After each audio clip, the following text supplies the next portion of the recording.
Bonjour les taureaux, bienvenue dans votre guidance plus détaillée pour le mois de septembre 2025. L'énergie qui vous accompagne tout au cours du mois, qui vous représente, c'est celle d'Émiline, la sirène guérisseuse. Je sais pas comment vous le mettre pour que vous voyez mieux. C'est des grandes cartes. Donc avec la sirène guérisseuse, ce que ça veut dire, c'est que selon moi, vous allez être vraiment dans des énergies de guérison, hein, évidemment, mais autant que vous allez être dans une énergie, vous allez essayer d'apaiser les gens autour de vous, mais je pense que c'est beaucoup une guérison intérieure. Je pense que vous allez beaucoup travailler à guérir vous-même, à vous apporter vous-même la paix, puis plus de sérénité.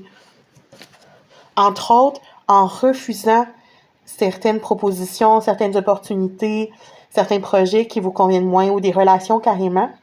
Si on dit dire non peut être une source de force et de nouvelles perspectives, donc il faut peut-être laisser tomber certaines avenues dans lesquelles on s'est engagé, certaines relations, certains projets, certaines opportunités qu'on nous offre pour aller vers des nouvelles perspectives qui nous conviennent mieux. Puis vous avez la carte de l'écoute.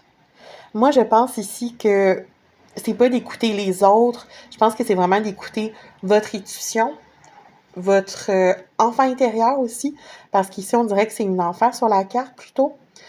Donc, je pense que c'est vraiment d'aller vous voir à l'intérieur de vous qu'est-ce qui vous ferait du bien pour entamer cette guérison dont nous parlait la sirène du mois.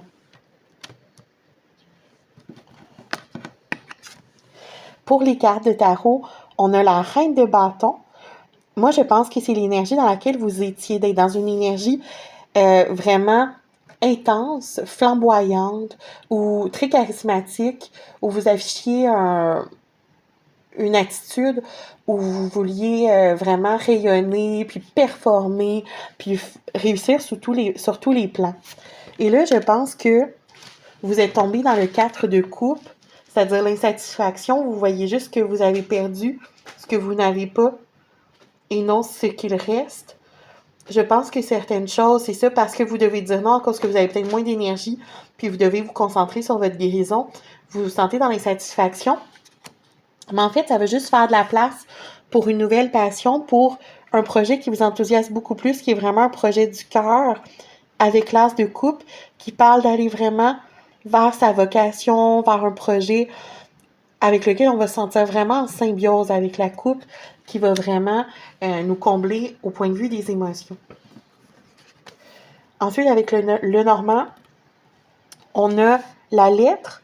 Donc, il va avoir des nouvelles, des nouvelles données dans la situation. Vous allez recevoir des messages, des informations qui probablement, ou vous les avez déjà reçues, qui vous ont obligé à ralentir un petit peu, à entreprendre votre démarche, de dire non à certaines choses, d'aller accepter de fermer certaines portes pour vous concentrer davantage sur vous-même.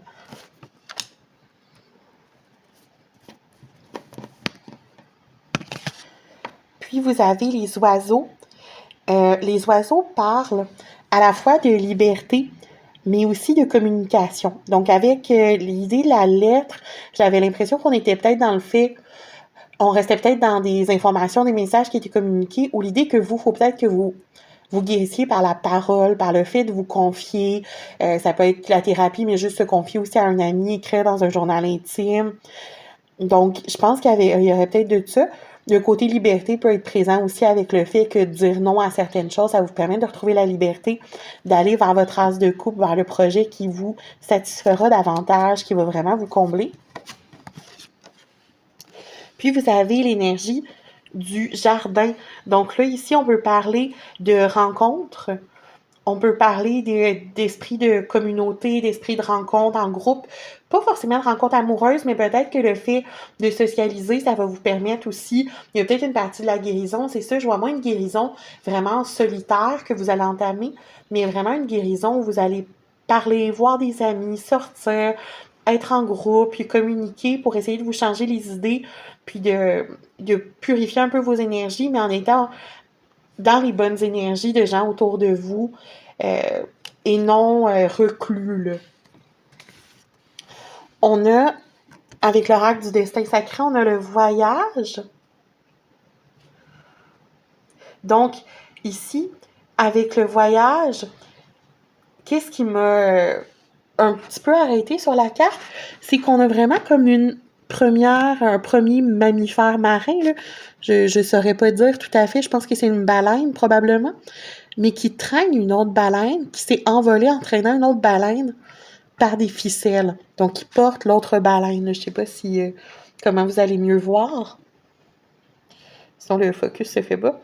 Donc, avec la baleine qui vraiment porte l'autre, c'est moins nécessairement le fait que vous allez voyager. Peut-être que vous allez entreprendre un voyage pour vous ressourcer. Ça se peut très bien. Mais j'avais surtout l'impression que vous alliez être porté par quelqu'un qui va vous aider.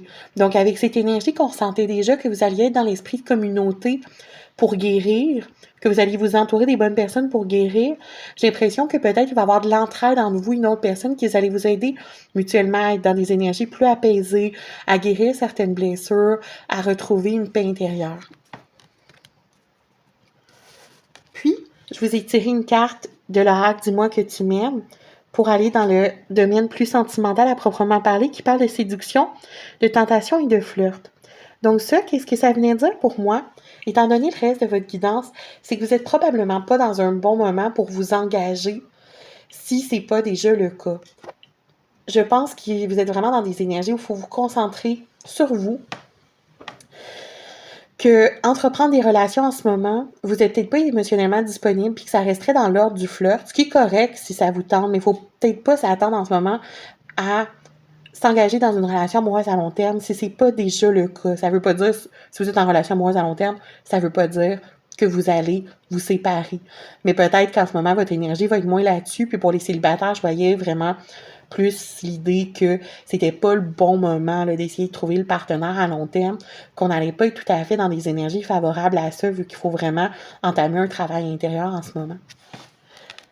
Mais je vous souhaite le meilleur pour le mois de septembre. J'espère que tout ça va très bien se dérouler.